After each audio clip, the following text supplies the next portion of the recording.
Actually, request something first. Sly. Mike, CCS? Hey, Mitch, can you speak to the level of discourse that's been going on this week at this game? With all different odds? Yeah, I think.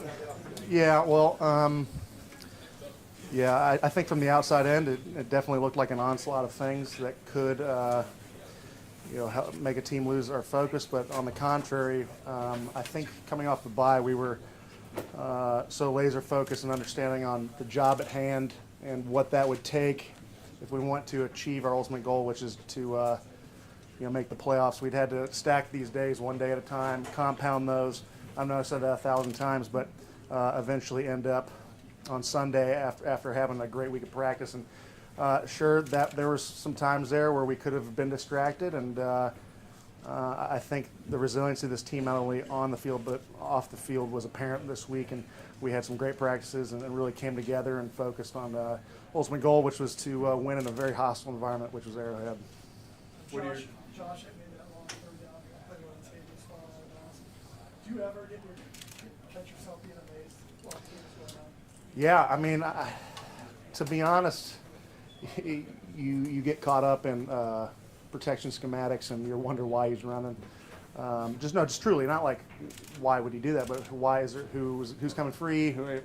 Was that a protection issue or something like that? So it's one of those things that you really kind of take a step back after the game and really appreciate, because like I said earlier, you just kind of focus on what was going on. And I'm sorry, Mitch. I know you guys were focused on it, but it was a rough week for Sean.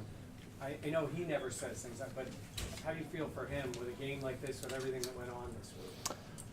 I thought he came in, that could have, we felt for him. We felt for his family. We felt for the individual, because we know who Sean is. I've been with him for 5 years, and Sean is not only an astounding football coach, a very resilient one, but is a good man. And first and foremost, I mean, if guys have anything come up family-wise or anything like that, personally, there's a story from me. I've dealt with anxiety in my past, and something I'm fairly open with. And a few years ago, we're playing away, and I'm having a really tough time before a game, getting myself ready to go, and I don't know if I'm going to play or not. And Sean pulled me aside in his office and just really sat me down as a man and said, there's so much more to life than football.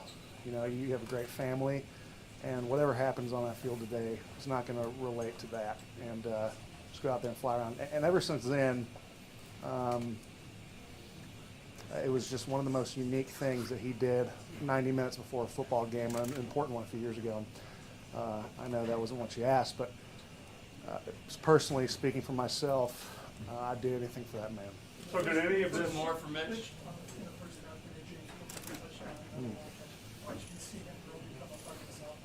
James Cook is a phenomenal football player, a guy who brings a lot of energy, even though he can seem stoic to say the least.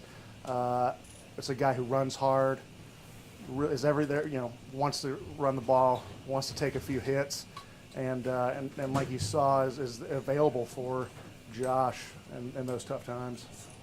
Did you feel, Last one. team feel that the season was maybe on the line today with this game? Yeah, absolutely. I think when this team is not only, of course we want to focus on one day at a time and 1 week at a time, but we understood that to give ourselves the best position we have to kind of take a playoff mentality right now. And that doesn't mean you need to do anything else, add any more pressure to yourself, but tighten up the P's and Q's. And I think speaking for the offensive line, there's a lot of room for growth today in that regard. So great challenge coming up this coming week. Appreciate you. Yeah, mate. Thank you.